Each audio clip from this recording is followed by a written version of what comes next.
Hello, welcome to this webinar on eating disorders for National Eating Disorders Awareness Week. My name is Dr. Jill Emanuele. I am a senior clinical psychologist at Child Mind Institute. And my colleague here. Hi, I'm Dr. Rebecca Greif. I'm a postdoctoral fellow at the Mount Sinai Eating and Weight Disorders program. We're so happy to be here to partner with the Child Mind Institute with NEDA, the National Eating Disorders Association, for this special webinar on giving you information on eating disorders. I myself am a senior clinical psychologist at the Child Mind Institute. I'm part of the Mood and Anxiety Disorders Center here. I'm also director of the Depression Service and DBT program. Dr. Greif is a postdoctoral fellow at Mount Sinai Medical Center. She has received specialized training in empirically supported treatments for eating disorders, including cognitive behavioral therapy and the Maudsley Method, as well as an evidence-based eating disorder prevention program entitled Reflections. Rebecca completed a clinical externship where she was trained in empirically supported treatments for patients with anxiety disorders and has received extensive training in dialectical behavior therapy. So we'll be talking about a lot of these topics today. So facing and treating eating disorders is always hard. It can even be more difficult when other mental disorders and health challenges are at play. So we're going to talk about the overlap today between eating disorders and anxiety and mood disorders, and what the changes about signs, symptoms, and treatment when they are co-occurring. We hope to give you a lot of good information that you can use in helping not only your family members or friends, but being able to see how to reach out to the community and learn more information. All right, so we'll do this in a question and answer format to be able to give you as much precise information as possible. So I guess, Rebecca, it would be really helpful to start with just knowing what are the most common eating disorders. What signs and symptoms do we see? Sure. So the three most common eating disorders are anorexia nervosa, bulimia nervosa, and binge eating disorder. And I can talk about each of them in turn. So anorexia nervosa, actually out of the three, is the least common. And there are a few key symptoms that go along with it. So the first one is that you have to have lost a significant amount of weight to the point that you're underweight based on your previous weight trajectory or your previous weight growth patterns, essentially. The second kind of key criteria is that you need to be afraid of gaining weight despite the fact that you're significantly underweight. And then something else that typically goes along with it is that either you feel fat, again, despite the fact that you're underweight, you're in denial or don't recognize how serious it is that you're underweight. And the last one is that it might be extremely important, or kind of the term we often use is over-evaluation of shape and weight or body. So that a person with anorexia nervosa, for them, their body is often one of the, if not the most important thing in terms of how they feel about themselves. Mm-hmm. Okay. So we have those are the three common ones. What kind of things do we see in those eating disorders? How do we know that we're seeing an eating disorder? Great question. So in terms of anorexia nervosa, one of the key signs, of course, would be noticing significant weight loss or rapid weight loss. But you might notice other things too. For example, people might start to cut their food into really small pieces or have other kind of almost seemingly ritualized behaviors around food. You might also start to notice that the person is talking a lot about wanting to lose weight or how they really don't feel good about their body. You also might notice things like people might start to pinch parts of their body or weigh themselves really frequently. Those might all be signs that someone is suffering. Okay. And what would people look for in bulimia? Great. So bulimia nervosa is a disorder in which the person is engaging in binging behavior, which has two components to it. So you would be eating a large amount of food, and while you're doing it, you feel like you're losing control over your eating, so that basically you couldn't stop once you started. And it's followed by what we call compensatory behavior, or something that you're doing basically to make up for the fact that you overate. The one I think that's typically talked about is vomiting, but it can actually be a lot of other things too. So it can be laxative use or diuretic use, it can be excessive or compulsive exercise, or it could actually be fasting, where you would go for a really long period of time not eating following a binge. And those things, in order to meet full criteria, you'd have to be doing that at least once a week for 3 months. And similar to anorexia nervosa, you also have that overvaluation of shape and weight, where shape and weight are really important to how you feel about yourself. So if we're thinking about kind of signs or symptoms, often what happens with binge eating is that it's actually done in secret because people feel really ashamed.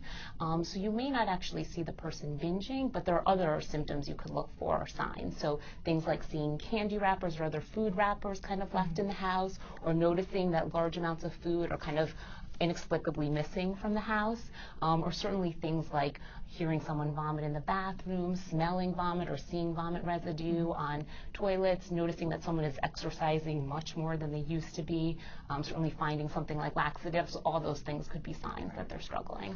And yet there's seemingly all these signs, but yet a lot of people hide them and don't notice them, right? Absolutely. So parents or family members often have a really tough time knowing exactly what's going on. Absolutely. And that's part of, I think, unfortunately, what also delays people in getting treatment sometimes. And people sometimes feel so ashamed about their symptoms. They might either not feel comfortable telling a parent or a friend or anyone and feel like they need to suffer on their own. So I'm hoping that a talk like this and other things might help people feel more comfortable coming out. Sure, absolutely. And then, of course, we have binge eating disorder, which is new to our DSM-5, the Diagnostic and Statistical Manual, that just came out last year. And it wasn't an official disorder before, but now we have it as an official disorder, and it's actually pretty common, as I understand it. Yes, it's the most common of the three disorders that we're talking about. And kind of what distinguishes binge eating disorder from bulimia nervosa is that, similar to bulimia nervosa, you're engaging in those binge eating episodes, but there's no compensatory behavior afterwards.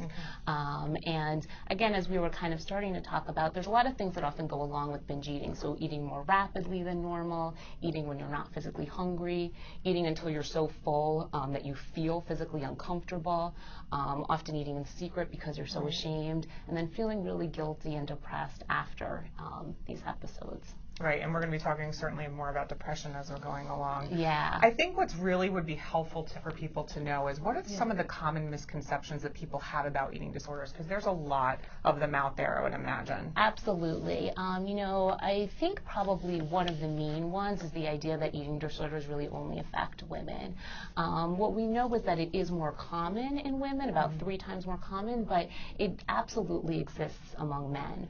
And I think part of, you know, what goes along with this idea that men don't suffer with eating disorders, that they're also not seeking treatment for it. And so it's really important for people, you know, if you see signs or symptoms that, you know, in a male, that it is really possible that they're suffering. Sure. I think another one, or another common misperception, is that to have bulimia nervosa, that you absolutely have to be vomiting. Right. And as we talked about before, there's actually a lot of other kind of compensatory behaviors that you can use. So it could be laxatives, excessive exercise. So just because someone isn't purging or vomiting doesn't mean that they don't have bulimia. Okay, that's really helpful to know some of those things, because I think a lot of people have conceptions. There's also, I think there's something that someone who's anorexic really has to be like super bony thin, and you have to be seeing almost their skeleton to some degree. And I think that that's not necessarily the case. Is that correct? Absolutely. So it's really based on your previous weight trajectory. So, you know, some people just naturally have always been, say, in the 85th percentile for weight. And so they could lose a significant amount of weight and still not look emaciated. But they would still meet criteria for the disorder, and they're absolutely still sick. And, you know, kind of going along with that, there's actually another kind of class of eating disorders known as the other specified eating disorders. Sure. And what goes along with that are kind of some atypical presentations of eating disorders. And so atypical anorexia nervosa is when you've lost a significant amount of weight, and despite that, you're still not underweight. And so, again, even without being emaciated, those people are still suffering. And kind of going along with that, same with bulimia and binge eating disorder, there's also atypical variations of those.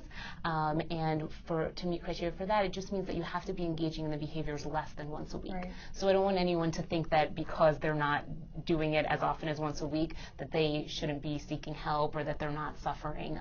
Absolutely, they should still seek help. Okay, no, that's a really important fact. I think we also learned a couple of things in thinking about eating disorders in terms of race and ethnicity. And one of the things I've learned recently is that it's seemingly the research shows that race and ethnicity, Caucasian women are the ones that seemingly present with eating disorders the most, but there's actually some research to suggest that it's actually more common in ethnic minorities than we know. Yeah. In part because there's a cultural thought or movement to that not to seek treatment. Yes. Is that correct? Yes. I think, the research in terms of kind of differences in prevalence rates among Caucasian individuals versus others is mixed. So some research says maybe it is more prevalent, some says it isn't, but absolutely what you were saying, I think that attitudes towards seeking mental health treatment do differ, and that can really impact whether or not someone is getting help. Right. And so again, I think if there's like one theme or one message that we can really convey here, it's that, anyone who is struggling deserves to be able to get help, and that there are really good resources out there for people. Absolutely. The other thing that I think isn't talked about enough in the media is that eating disorders are prevalent in lesbian, gay, bisexual, and transgendered populations as well. And what I learned recently is that it's in part due to the coming out process, realizing that you're gay and coming out to your friends and family, but also harassment, bullying that you experience at work and home, and we're going to be talking about this comorbid with anxiety and mood disorders. Absolutely. And how that then comes across, how they're not seen for treatment a lot of the time. Is that correct? Yes, I'm not as familiar with the literature, it sounds, as you are, but I absolutely could see how, stresses and issues around identity, could coincide with eating disorders. Right. In fact, what's really interesting is that I saw a statistic that said that, we talked about men having eating disorders, yes, but actually disproportionately gay men actually have present with eating disorders much more, which we can understand given the circumstance of what we're talking about. All right. So I think it would be important, since we're going to talk about comorbidity with anxiety and mood disorders, to actually talk about anxiety and mood disorders. So I figure I can talk about it. You've been talking quite a bit, so I can give you a break a little bit. So what is anxiety exactly? Anxiety is a normal reaction to a stressful situation, and during our lifetime, it helps us experience different things, and it helps us actually give us information, and emotions give us information. Anxiety helps us to get out of harm's way. Anxiety helps us to prepare for an event such as like making a public speech, and it helps us to be able to take action if we need to. But what happens is anxiety becomes persistent, uncontrollable, and we can't manage our anxiety, then it can start to disrupt our daily lives. And what we do know is that anxiety disorders are some of the most prevalent mental health disorders and issues that we deal with. In fact, Americans disproportionately suffer from them. And also, 1/3 of people who have anxiety disorders, just 1/3, get help.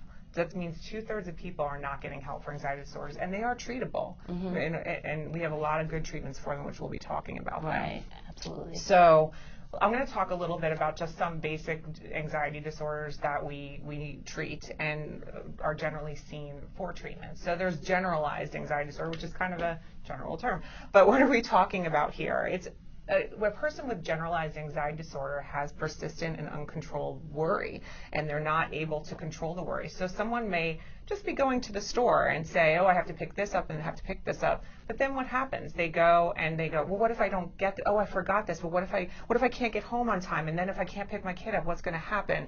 And the worry starts to spin out of control and disrupts their life. And so the generalized anxiety disorder is also a hallmark of it is feeling tension, a lot of physical pain, and not being able to really function in your daily life because you're so caught up with the worry. So that's one type of anxiety disorder that we're talking about. And I imagine a lot of people with eating disorders struggle with these. In fact, we're going to try and highlight some of the ones that are really most common. Absolutely, yes.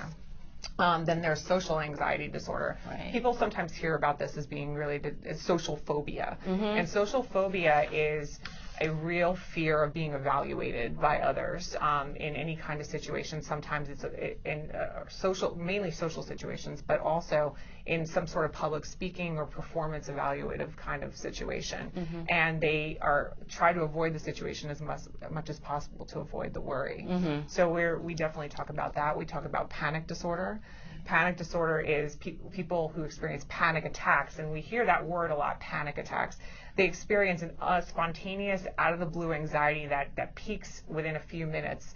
But it's difficult to control, and a lot of people say they're having a panic attack, but we have a lot of different symptoms of panic attacks that people really do experience in what is a true panic attack, such as uncontrolled breathing, or difficulty breathing, muscle tension, choking, fear of dying, trembling, shaking. All these different things can be parts of a panic attack. There's a lot more symptoms.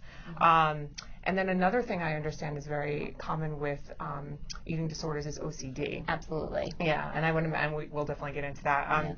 So in OCD, people experience unwanted and intrusive thoughts that they cannot get out of their heads, causes them tremendous anxiety. That unwanted and intrusive thought is the obsession. Now, if you're having an unwanted and intrusive thought, then I would want to get rid of it. So what they do,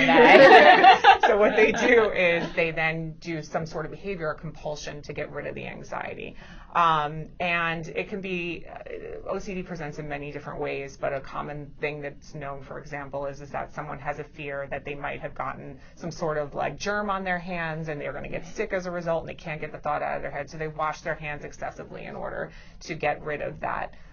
Those germs that may not really even be there. Right. The person in OCD really understands, for the most part, in most cases, or many cases, that this is a irrational thought and it's not real, but they can't control it. So we'll talk about how that relates to eating disorders as well. There's a number of other anxiety disorders, specific phobia, that's just a fear of some specific thing like a dog or a snake or something like that. There's post-traumatic stress disorder, which is an anxious reaction to a traumatic situation. So we've talked about a number of anxiety disorders. I'll just briefly talk about mood disorders as well, which are also very comorbid, and we'll talk about comorbidity, what that is as well, with eating disorders. Yes. So mood disorders. A mood disorder is basically characterized by any disturbance in mood that is outside the normal range that you would experience on a daily basis. Right. So you hear a lot about depression. You hear a lot about bipolar disorder. Let's just briefly define what these things are. And depression is in and of itself, major depressive disorder is a huge problem in the United States, both amongst adults and adolescents. 1 in 5 adolescents has depression. And depression, of course, is associated with potential suicide behavior, and a lot of people do, as a result of very serious depression, commit suicide. In fact, suicide is the 3rd leading cause of death amongst adolescents in the United States. So it's a very serious problem. But what is depression? So people can say they're sad, they can say that they're depressed, but that doesn't mean they have major depression. Major depression is really a situation in which your mood is chronically so low that you can't manage and function in life. And there's a lot of symptoms associated with major depression, including not being able to concentrate, having low energy, feeling sad a lot of the time, a lot of disturbances in eating and sleeping, not being interested in activities that you were formerly interested in. Right. And so and there's a number of other symptoms, and this can really cause chronic impairment. In fact, a lot of the adults in the United States that are not working are often struggling from depression. There's another kind of depression which is called dysthymia or dysthymic disorder, which is, considered it's commonly known as a low-grade depression, but it's still very serious. It's a more chronic depression. You don't see the same level of impairment as you do in a major depressive episode, but you see it over a longer period of time, and it can be very debilitating. And then, of course, there's bipolar disorder. Bipolar disorder, also known as manic depression, is sort of that has 2 tiers of it. So depression is known as unipolar disorder, but bipolar disorder has another tier. So you can have depression in the course of bipolar disorder, but you also have mania. And mania is unmodulated emotions that are often seemingly seen as positive and happy, but really it's not. It's more having excessive energy, feeling irritable, pressured speech, reckless behavior, not being able to control your emotions, feeling out of control, and it can really cause severe impairment in functioning. So a lot of these disorders are really associated with eating disorders, and it's important for us to go over them just so you know where we're going to be headed. Yes, absolutely. And so just so kind of everyone is on the same page, when we talk about comorbidity, we mean kind of other disorders that are occurring at the same time that the eating disorder is occurring. Yeah. And so as you were talking about, anxiety disorders are very commonly comorbid with eating disorders. Okay. Actually almost all anxiety disorders have been found to be kind of increased among the eating disorder population, but in particular, social phobia, OCD, GAD, those are kind of often the ones that are cited as commonly comorbid. Right. And there might be kind of different reasons for that. One might be that there might be a shared actually biological or genetic component among eating disorders and anxiety disorders, which actually makes people more vulnerable to kind of becoming anxious about things. So whether it be that you're anxious about a social situation or you're anxious about eating the food that's in front of you, we think there may be kind of a biological predisposition to becoming kind of scared of things more quickly, or the kind of fancy psychological term is like rapid aversive conditioning. So that might be one reason. It also might have to do with the way that people with eating disorders and anxiety disorders think about things. There may be an overlap in that way too, kind of thinking of the world as being dangerous and feeling very vulnerable to kind of that dangerous world and maybe unable to cope. So same idea that maybe a situation might seem really scary, a social situation if you're dealing with social phobia, in the same way that then you might think about food as being really scary. And so there might be an overlap that way. Sure. There may also be kind of trait-like characteristics that are similar, Yes. Particularly perfectionism. And so you could see how that would kind of manifest in both as well. So if you're someone who's perfectionistic and as a result you're really concerned about saying things inappropriately, you may as a result not go to social situations, you may not present in front of people, you may not give a talk like this, it would make you really nervous, right? Similarly, if you're perfectionist about your body or about eating, you can see how that would also kind of transcend into an eating disorder. And so that's where we think that some of this might be kind of overlapping as well. Right, and there's even other traits that are associated, I think, with eating disorders, including, so one of the big things that we talk about in mood disorders is emotional dysregulation. Yes, absolutely. And emotional dysregulation is the idea of a person who cannot really effectively modulate their emotions across a range of situations, experiences. And so often enough that it comes from, we've actually found evidence, and I'll talk about this a little bit later, where there's actually a genetic component to being able to control your emotions effectively, experiencing emotions very intensely, but also if you don't know how, the role model, so the environment doesn't teach you to control your emotions effectively, you don't know how to modulate them, and as a result, they're kind of all over the place. And so that's affiliated with eating disorders as well. Absolutely, and it makes sense. A lot of times kind of binging behavior, for example, is used as a strategy to try to cope with emotions. So if you're feeling really upset or angry, it can be really, really hard to sit with those emotions, especially if you're someone who might have kind of genetic loading towards kind of being kind of more up and down to begin with. Right. And so a lot of people then find different ways to try to cope, and one of those ways might be binging. So in the moment, it might make you feel a little bit better, might distract you, though certainly in the larger picture or longer term, it ends up causing a lot more problems. Right. So as part of treatment, and we'll talk more about this later, we try to help people develop other coping mechanisms for when they're experiencing those emotions so that they don't have to use binging. Right, and there's even other what we call non-suicidal self-injurious behaviors that people do in order to cope with some of these symptoms. So there's cutting, right, burning, scratching, these things that are often seen out, and especially in adolescent populations too, right, as a way to cope with their emotional pain and be able to, and people see it as potentially they're committing suicide, or they're trying to kill them. No, they're actually not trying to necessarily kill themselves. It's what's called non-suicidal self-injury. Right. The idea is I'm feeling so much pain that I can't even cope with it, so I'm going to do something that takes away the pain, some other pain even, in fact. Right. That takes away the pain. Right. So similar, it sounds like these different behaviors, serve similar functions. Yes. They just look a little different. They do. Yeah. Absolutely. So we talked a little bit about the comorbidity with anxiety disorders and eating disorders. Yeah. Are there any other specific things that we can talk about in terms of bulimia or anything? Well, I think with bulimia, a lot of times we often think about depression. Okay. Certainly also the anxiety disorders. But, what we see often is that actually both in bulimia and anorexia nervosa, there's often comorbid depression. And a lot of times it's secondary to the illness. So with anorexia nervosa, it's actually often secondary to starvation. Okay. So actually starving yourself can make you depressed. And so, Right. what we find, and the good news about that is that often as we get people healthy and they become weight restored, actually the depression often kind of remits along with the eating disorder. Similarly, we often see that also with bulimia nervosa and binge eating disorder, that as the binging behavior actually hopefully starts to subside, usually depressive symptoms also start to get better as well. That's really hopeful. Yes, absolutely. And if not, and we'll talk about this more later, then we have other strategies certainly that we can use and kind of more specific treatments to address the anxiety or the depression. But the good news is that oftentimes we don't have to.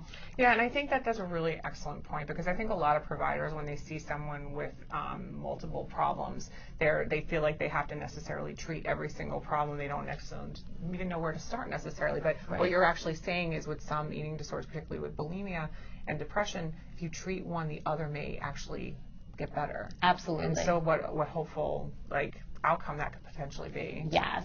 2 for 1 Yeah, exactly. A 2 for 1. Just helpful for people suffering from these disorders. Absolutely. Okay, so I guess it would be a good time to get into treatment at this point. Sure. All right, so let's talk a little bit about the typical treatments that are generally employed. So I think where we both work, we're very big on empirically supported treatments that have research efficacy behind them and show that these treatments actually do work. Absolutely. And so what's really interesting about when we're talking about eating disorders and mood and anxiety disorders is that they're all really treatable by something called cognitive behavioral therapy, or Right. CBT as it's often referred to. And CBT in essence is just the idea that we have negative thought patterns or ways of thinking about things that are actually not helpful to us. So the theory behind CBT is that we have these negative thought patterns that affect our emotions, which then affect our behaviors. So a person may look at a situation and go, something that they have to, I can't do this. And then they might have the emotion, sadness, anger, even potentially frustration, and then they avoid. Mm-hmm. And what we teach people in CBT is to look at that thought and challenge that thought. So we can sit there and go, where's the evidence that I can't do this? Maybe I can do this. I have the evidence before that in the past I have done this, which leads to emotion of positivity, hopefulness, and even potentially happiness, and then leads to the behavior being done. So at its essence, that's what CBT is. And so these treatments are very effective because a hallmark of all these disorders is these negative thought patterns and unrealistic ways of thinking about things. Yes, absolutely. So, and then for eating disorders, what's really amazing to me is that another treatment called dialectical behavior therapy has been actually effective both for mood disorders and for eating disorders, and it's a treatment that people are starting to talk about more and more and more. You're hearing a lot about it with treatment with adults and adolescents. So I think it'd be helpful to maybe talk a little bit about what DBT is. Sure. So I can talk about that a little bit if that was okay. Yeah. Great. So the idea, dialectical behavior therapy, or DBT, is a treatment that was originally developed for people with a type of mental disorder called borderline personality disorder, and is developed by Dr. Marsha Linehan at the University of Washington. And people with borderline personality disorder throughout their lifetime experience significant impairment in their relationships, in their sense of self, in their ability to control their impulses, and it really wreaks havoc on their lives, and they don't know how to manage themselves, and really effectively their emotions, they can't manage their emotions. In the mental health field, borderline personality disorder was seen as a very difficult disorder to treat, but what Marsha Linehan did was bring it into the forefront where saying, no, these people can be helped.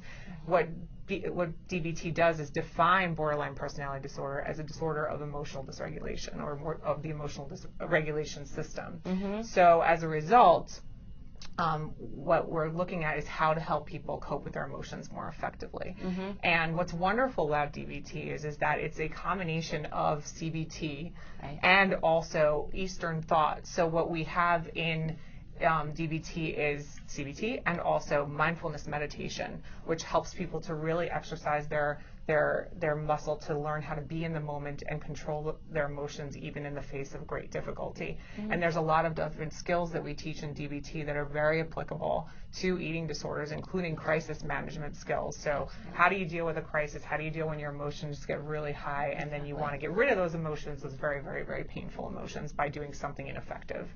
And so DBT has been shown with some adaptations to be very effective in eating disorder populations, and which is very wonderful. And in addition to also being very effective with depression and being effective with borderline personality disorder, and actually a lot of other things too. So yes, and personally, it's also there's skills that I think anybody honestly can use. Truly. I use these skills too, which is always kind of a nice added benefit. Truly, So, absolutely, and we've seen such a rise in people talking about mindfulness. There was even an article in Time magazine recently that really highlighted what mindfulness is, and so we're seeing that all over the place and applying it to different disorders. Yeah, absolutely. I'm sure we'll be seeing mindfulness for eating disorders very soon. Yes, and we do that even now, things around mindful eating. Yes. Oftentimes that people are, and I think we're probably all guilty of this, you eat in front of the TV, you eat while you're Right. talking on the phone, you're not really paying attention to what's going on while you're eating. How does it taste? What are the different body sensations you have? Yes. We often try to really slow that down for people, which can really change the way you relate to food and the whole eating process. And that's helpful for all of us, for sure. Absolutely. Yeah. Absolutely. So, but there's also very specific treatments for eating disorders that people should know about that are very important. Yes, and I know you gave a really nice overview of cognitive behavioral therapy, and there's kind of a specific adaptation of it for bulimia nervosa and binge eating disorder, as well as for anorexia, but we'll kind of save that and talk about that in a little bit. So as you were talking about, really the kind of premise behind CBT is that you're focusing on the relationship between someone's thoughts, their feelings, and their behaviors. Oftentimes with eating disorders, it's eating behavior that we're looking at. So a common example might be for someone with bulimia nervosa is that they feel really dissatisfied with their body and they want to lose weight. And so in an effort to kind of achieve that, they often go on a very strict or severe or rigid diet. So it could be things like going really long periods of time without eating, like almost not eating all day until night. It could be things like really trying to reduce the overall amount you're eating, so having a very low kind of caloric goal each day. Or it could also be something like cutting out certain types of foods. So common examples would be eliminating carbohydrates or fats or gluten, things like that. And then what ends up happening is that the person becomes both really physically hungry and also feels really psychologically deprived. Like if you tell yourself you can't have something, a lot of times it actually sets you up to want it more. Sure. As probably all of us can relate to in some aspect of our life. And so what ends up happening is as a result, people are unintentionally setting themselves up to binge. So they end up eating large quantities of food. Oftentimes if they cut out certain types of foods, it's those foods that they're binging on, which makes sense. And then they feel awful about it. They both feel physically really uncomfortable and emotionally feel extremely guilty. And so then for someone who has bulimia nervosa, they then try to get rid of that, right? So then they might do something like vomiting or excessive exercise or laxatives use. And so once we've kind of mapped out that pattern for people and we do that collaboratively, then we try to really break apart the cycle. And the first place we usually start with is the eating behavior itself. And so what we would try to do is try to help someone develop a healthier relationship with food, eat regularly throughout the day, eat a wide variety of foods, eat enough to sustain themselves. And this can involve actually exposure-like treatment, which is commonly used with anxiety disorders as well, where we'd actually be exposing people to foods that either they have deemed forbidden or really scared to eat. And so it's not uncommon that people come into our offices and they'll be eating things like brownies or whatever their feared foods might be, and then learning that they can tolerate that, that they can tolerate it without then eating 30 brownies, that they can handle whatever either psychological or physiological discomfort comes along with that, and that it doesn't end up leading to 20, 30 pound weight gain, which is often a fear associated with it. And so once we've helped people kind of cut out that part of the pattern, usually the binging and the purging stop as a result. It's kind of like you pulled out that piece of the puzzle and now the cycle can't maintain itself. And so then the next place we try to hit is really that initial body dissatisfaction or wanting to lose weight, which we think has kind of led to the dieting to begin with. And so there's two main ways at our clinic that we try to approach that. One is that we try to address what we call body checking and body avoidance behaviors. So I think I talked about this a little bit earlier, but oftentimes people with eating disorders will be doing different things to kind of check their bodies. So it could be things like pinching the sides of their waists. It could be things like having a certain pair of jeans, often called skinny jeans, that they try on to see if they've gained or lost weight. It could be looking in the mirror at certain parts of their body. It could be weighing themselves really often. So that's one kind of way of checking. And then the other thing that people often do, sometimes in combination, but sometimes flipping back and forth, is going to the other extreme of avoiding.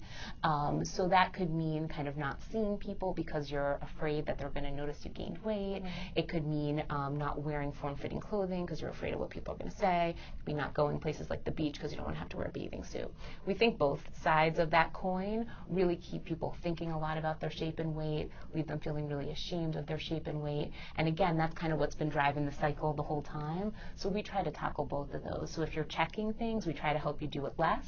And if you're avoiding things, again, we try to expose you to them. So go see those friends you haven't been seeing, get back out in the world, things like that. So that's one way we address it. But then actually another way is that at Sinai we've developed a treatment called mirror exposure treatment.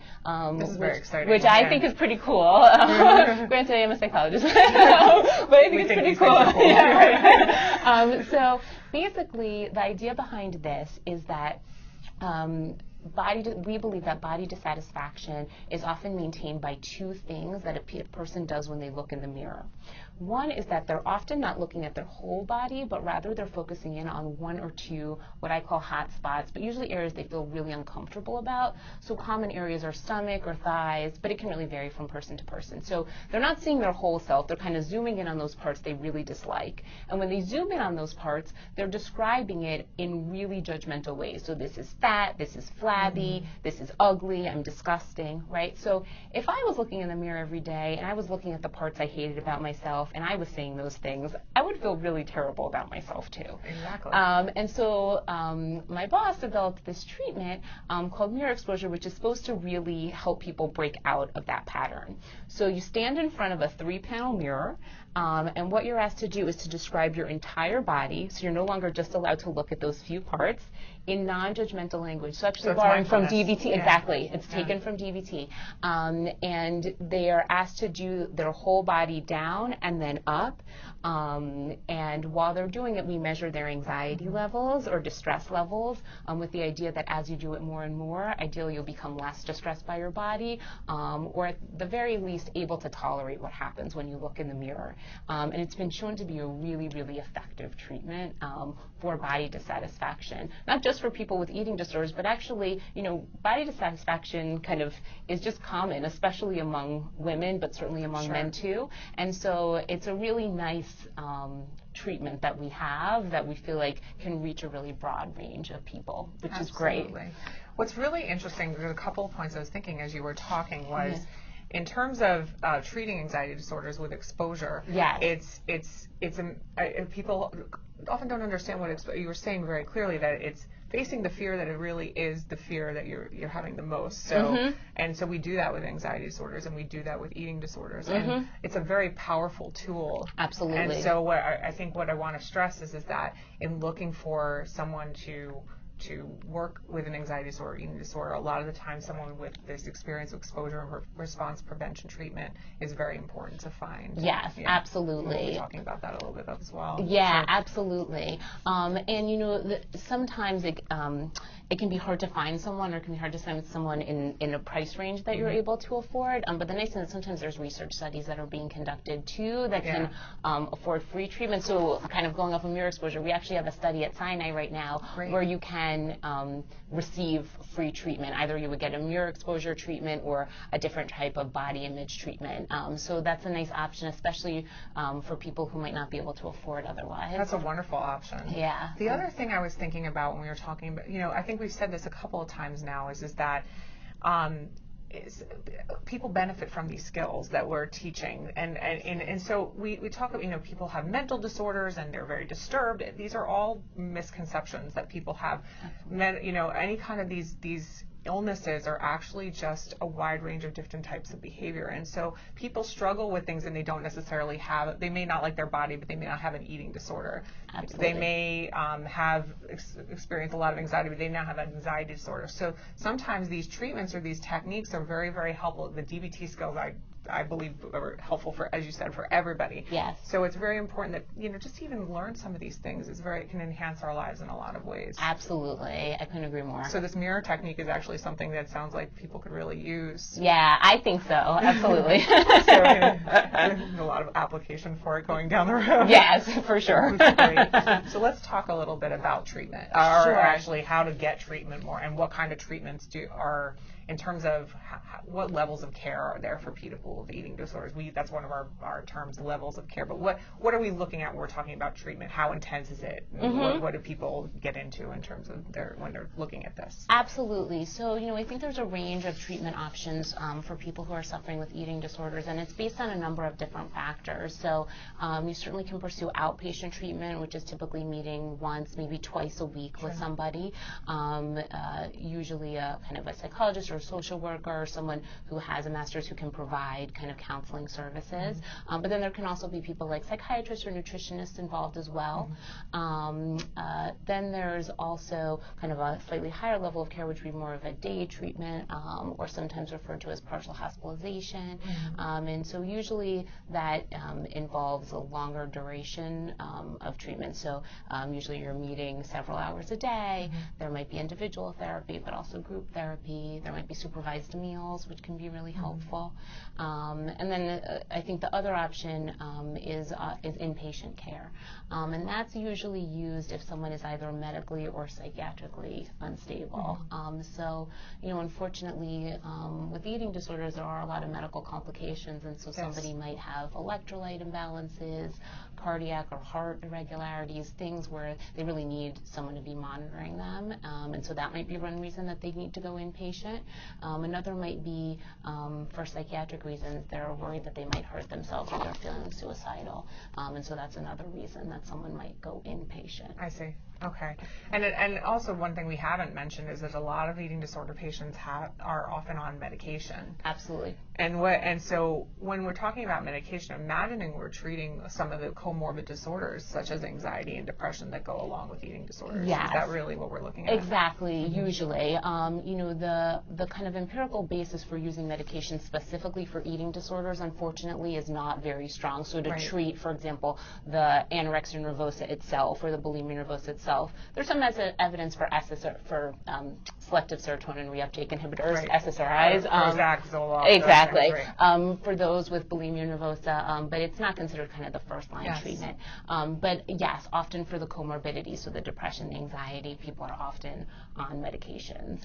So that's where psychiatrists certainly would be involved. And, oftentimes there's kind of a collaborative team approach. A nutritionist can be very helpful as well. This way we make sure that we're kind of taking care of all that goes into eating disorders. Right, so we're really sometimes talking about a psychologist or a social worker. We're talking about a psychiatrist, a nutritionist, a pediatrician, or an adolescent medicine specialist or something along that line so a team of people to really help monitor someone. But I guess it depends varying degrees on what level, how severe the person is struggling. Yeah, absolutely. I would say also kind of going back to the different levels of care, there's a specific type of treatment for anorexia nervosa known as the family-based treatment or Maudsley Method, which is named after the Maudsley Hospital in London where it was developed. And in many ways it was kind of developed as an alternative to hospitalization for patients with anorexia, as long as they're medically stable and someone is monitoring them. And that's actually a treatment we use really commonly at Mount Sinai. And basically the idea behind it is that in some ways actually parents kind of start to take the role of an inpatient staff almost, so they're put in charge of refeeding their child, sitting with them at all meals and making sure that they eat enough, with the idea that the eating disorder wouldn't allow their child to eat enough even if they wanted to. And kind of the way that we do that is we talk about really separating out the child or the adolescent and the eating disorder, with the idea that right now they're kind of seem to be overlapping and one and the same, and that as treatment progresses, that ideally they're kind of pulled apart. Yeah. And so the idea is that parents are kind of guided to be extremely empathic towards their child and their suffering, and very firm towards the eating disorder, so that basically you're creating an environment where there is zero tolerance for the eating disorder. And we found that to be a really effective treatment. Unfortunately, sometimes what can happen with anorexia nervosa is that you can be hospitalized and refed and weight restored, and then can be released and relapse. And so one of the great benefits of a family-based treatment is that there's kind of no transition from hospital to real world. It's all done in the real world. Wow. And so that's a treatment that we're particularly, I think, passionate about. And actually, kind of speaking to anxiety disorders, we've actually taken that treatment and kind of altered it so that it's almost more explicitly an anxiety model. So you might find this really interesting. No, absolutely. It kind of speaks to the overlap, I think, between a lot of our areas of expertise. And so basically, again, my boss developed... and what's your boss's name? Dr. Tom Hildebrand. He developed a treatment that is called FBTE, or exposure-based family-based treatment. And basically what he kind of determined or hypothesized is that actually what's happening in family-based treatment is that parents are really exposing their children to food, that's basically what's happening. But it wasn't quite as explicitly talked about in traditional family-based treatment. And so as part of kind of this new treatment he developed, basically what we do is that we present an anxiety model. So the same way that if you had a spider phobia and you were asked to be around spiders 3 to 5 times a day, if you think about how many meals you have to eat, if you had an eating disorder or anorexia and you were asked to do that, you would feel unbelievably anxious, right? All the time, right? And that could look like you would run away, it could look like you would cry, you could scream, you could throw things, right?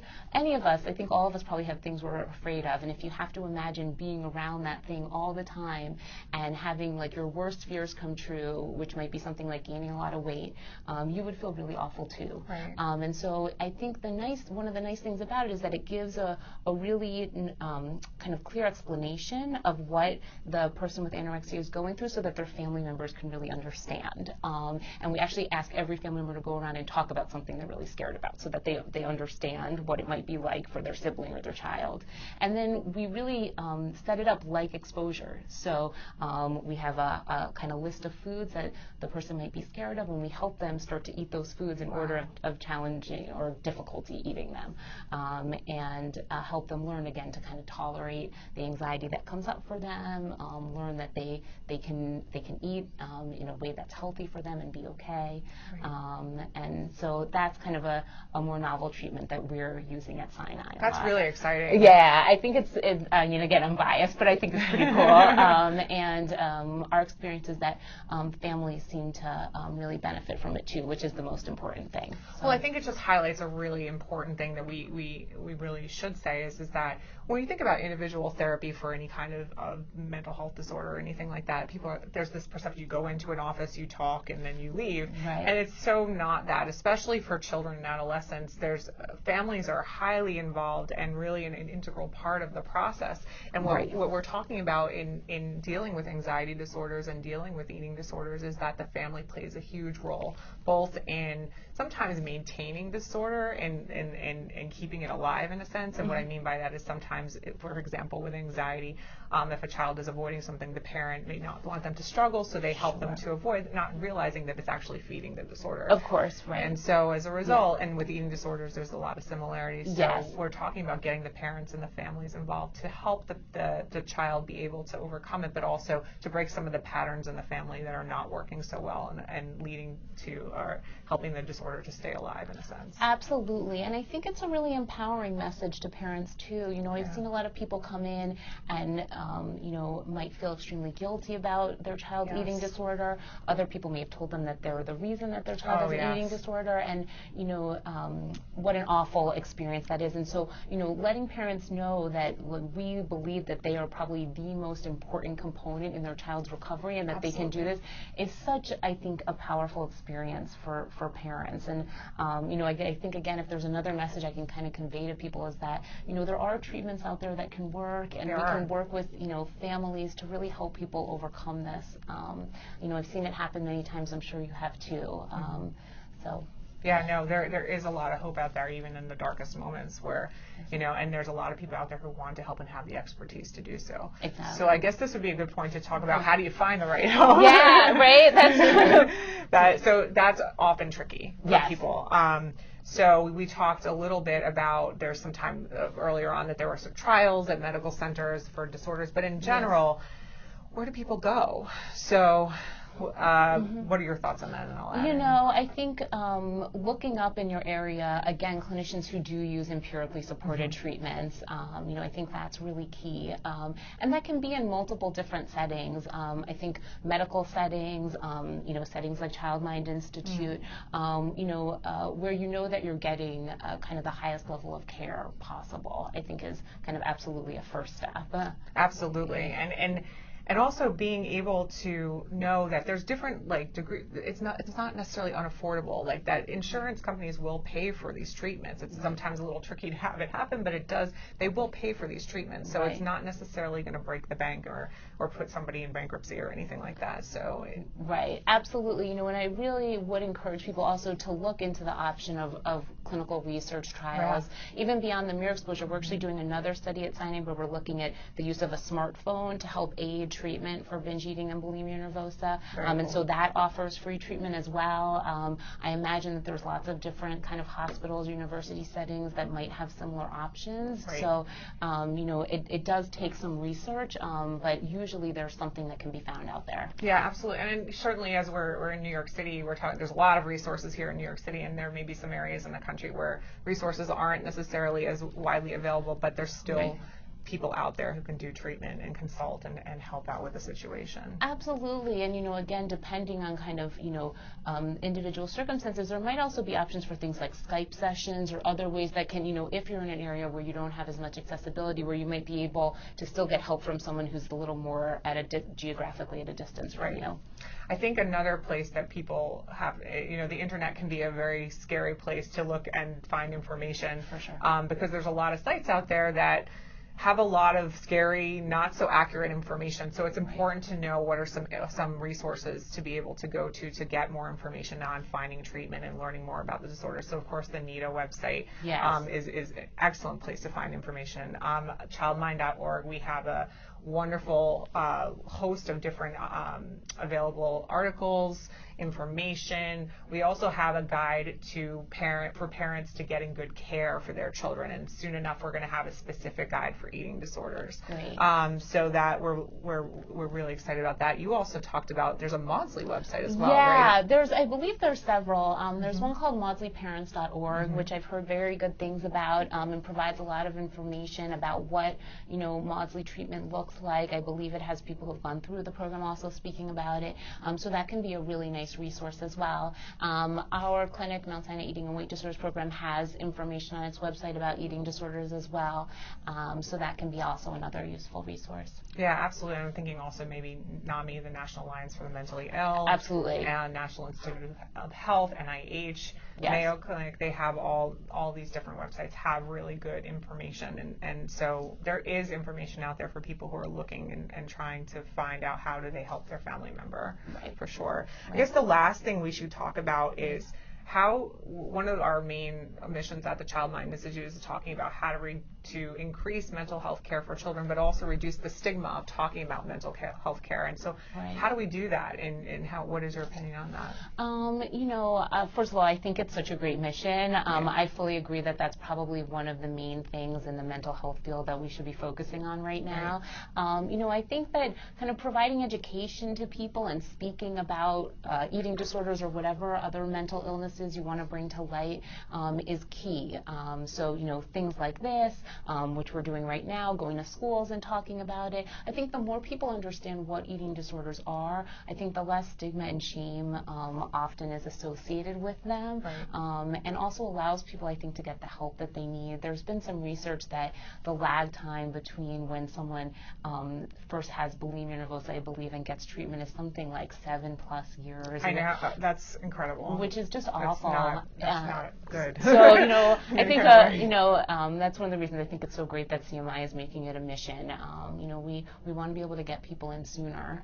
No one deserves to have to suffer. Right, and I think that's really, even with anxiety and mood disorders, there's sometimes huge lag time in the amount of time that a disorder is diagnosed. Bipolar disorder takes years sometimes to get diagnosed, particularly in children and even in adults sometimes. So we really just have to continue to get the word out, and it's very much in line with what we were talking about before. You have to face your fears and be able to look at what's scaring you the most right in the eye and be able to look at that. So yes. Through these webinars and things like that and all these websites that we're talking about, there is information out there, and let's get it out and talk about how to help these children, adolescents, and adults. Yes, absolutely. I think that's it for us. So Yeah. we're really excited and thankful to be here today. Absolutely.